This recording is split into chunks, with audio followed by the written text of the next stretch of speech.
You throw it away without thinking. It happens so naturally that you don't even notice it anymore.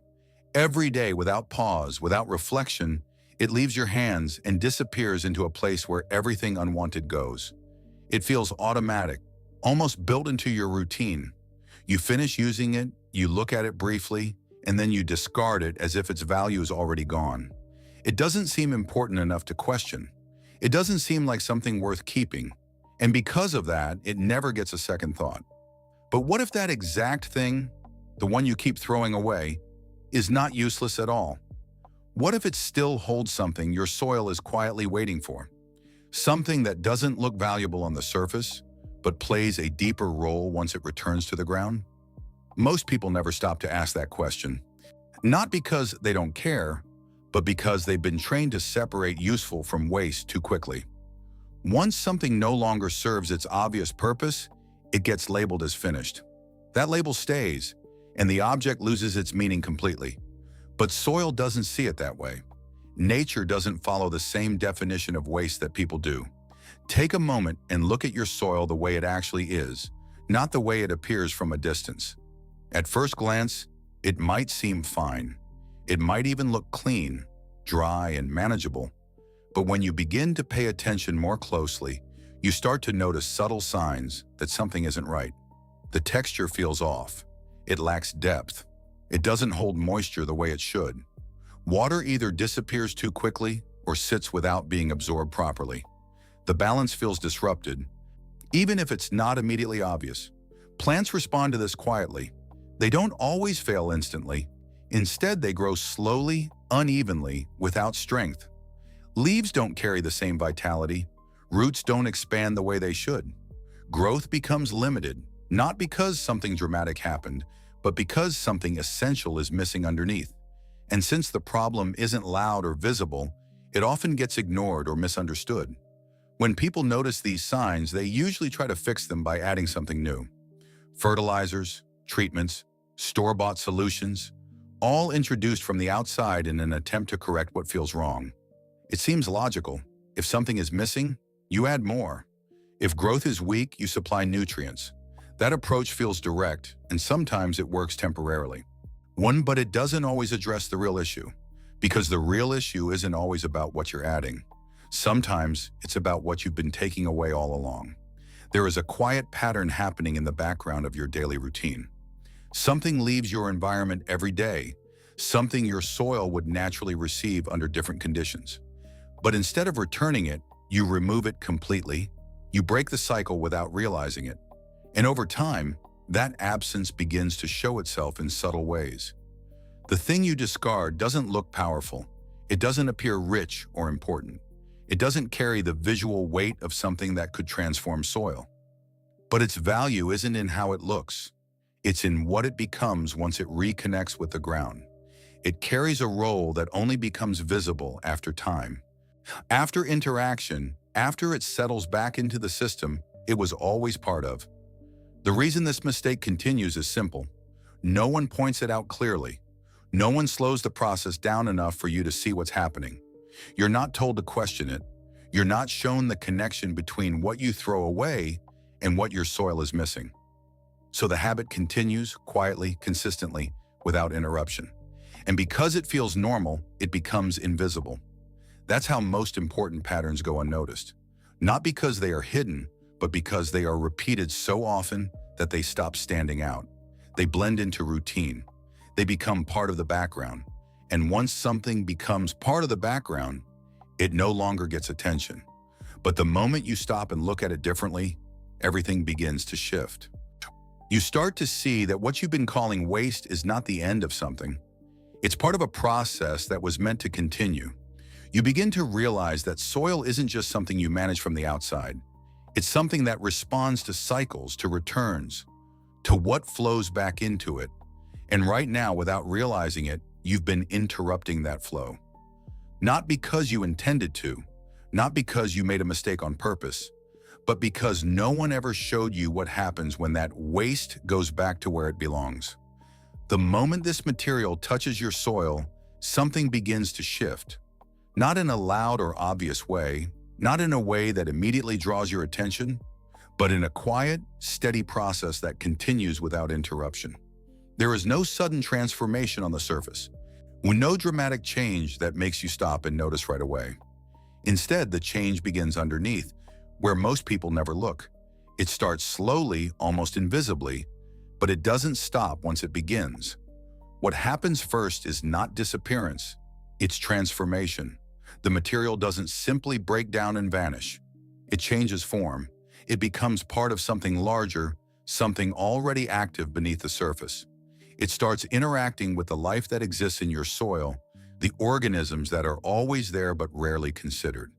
These are the small, unseen forces responsible for turning soil from something dry and inactive into something that supports growth. They rely on input, on material, on something to work with. And when you return this to the soil, you give them exactly what they need.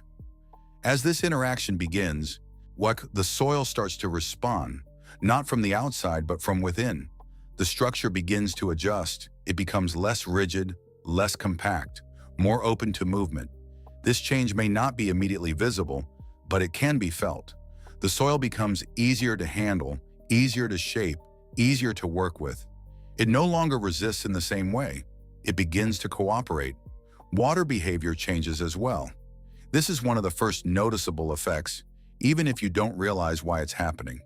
Instead of water rushing through too quickly and disappearing, or sitting on top without being absorbed, it starts to move in a more balanced way. It spreads through the soil instead of avoiding it. It stays available for longer instead of vanishing too soon. Moisture begins to distribute itself more evenly, reaching areas that previously remained dry. This alone creates a significant difference in how plants interact with the soil. But the deeper change is not just in how water moves, it's in how the soil holds that water. It begins to retain it in a way that supports consistency, not excess.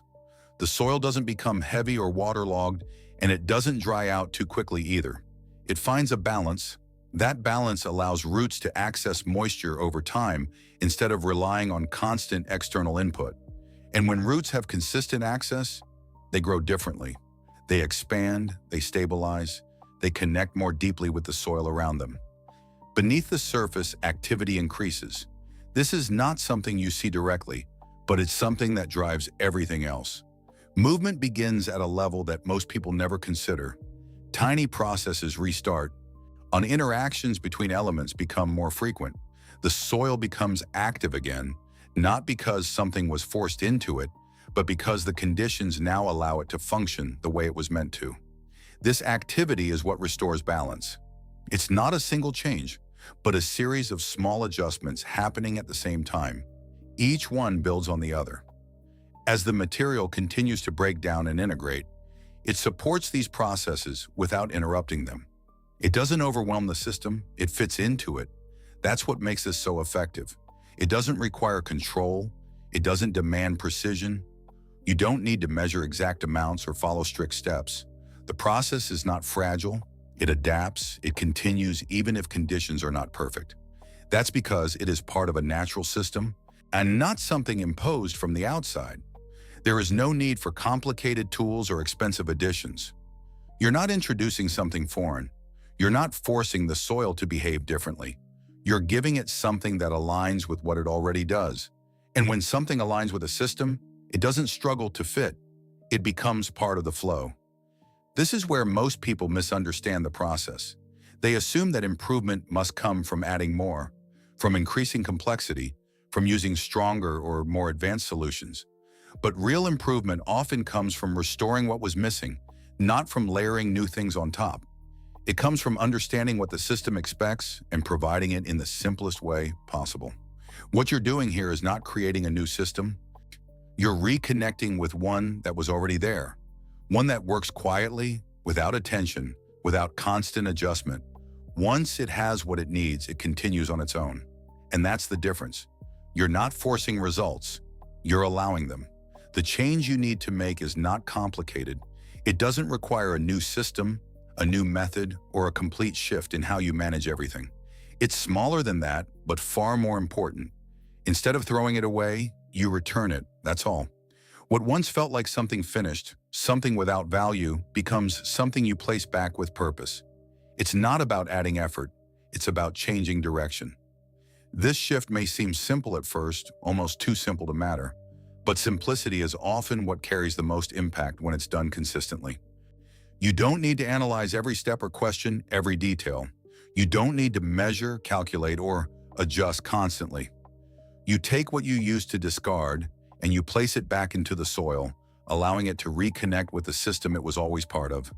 There is no pressure to do it perfectly. The process doesn't depend on precision. It depends on the continuation. When something returns to where it belongs, it begins to work on its own. It doesn't wait for instructions. It doesn't require supervision.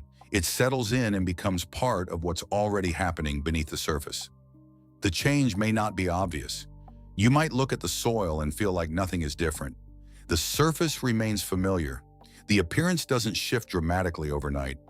This is where most people stop paying attention, which they expect visible change immediately. And when they don't see it, they assume nothing is happening. But this process doesn't work that way. What's changing is not what you see. It's what you don't. Beneath the surface, adjustments begin. Moisture starts behaving differently. Instead of disappearing quickly or sitting without purpose, it begins to move in a way that supports balance. It spreads more evenly. It stays available longer. The soil begins to hold on to it in a way that feels stable rather than unpredictable. Texture follows. What once felt rigid or dry begins to soften. The soil becomes easier to work with, easier to break apart, easier to shape. It no longer resists in the same way. It responds. That response is a sign that something deeper is shifting, something that doesn't rely on surface appearance to prove its presence. Then comes activity. Not something you see directly, but something you begin to notice through its effects. Growth becomes more consistent. Plants respond differently. Roots expand with less resistance. The entire system begins to feel more balanced, more stable, more aligned with what it should naturally be. This is not the result of adding something new. It's the result of restoring what was missing. And once you notice this, even slightly, it changes how you think about everything that comes next. Because now, the thing you used to throw away doesn't look the same anymore. It no longer feels like waste. It feels like something incomplete, something that still has a role to play. That realization is what makes it difficult to return to old habits. Once you understand that you've been interrupting a natural cycle, it becomes harder to continue doing it. Not because someone told you to stop, but because you see the connection clearly for yourself. You begin to recognize that what you thought was the end of something was actually part of a continuous process. A cycle that doesn't depend on external systems, that doesn't require constant input, that doesn't rely on cost or complexity to function. It works quietly, consistently, without drawing attention to itself. And that's what makes it powerful. It doesn't need to be controlled. It doesn't need to be forced. It simply needs to be allowed. Your role in this is not to manage every detail.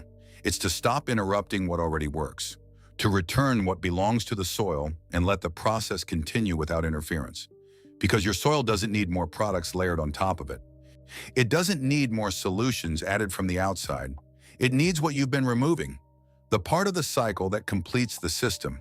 And once you truly understand that, the decision becomes simple. You stop seeing it as something to discard. You stop treating it as something finished, you return it. And from that point forward, the system begins to rebuild itself in a way that doesn't depend on you constantly fixing it. It continues on its own, supported by the same quiet processes that have always existed. That's the shift. Not in what you use, but in how you see it. And once that shift happens, it doesn't reverse. Because once you see the cycle clearly, you can't ignore it anymore.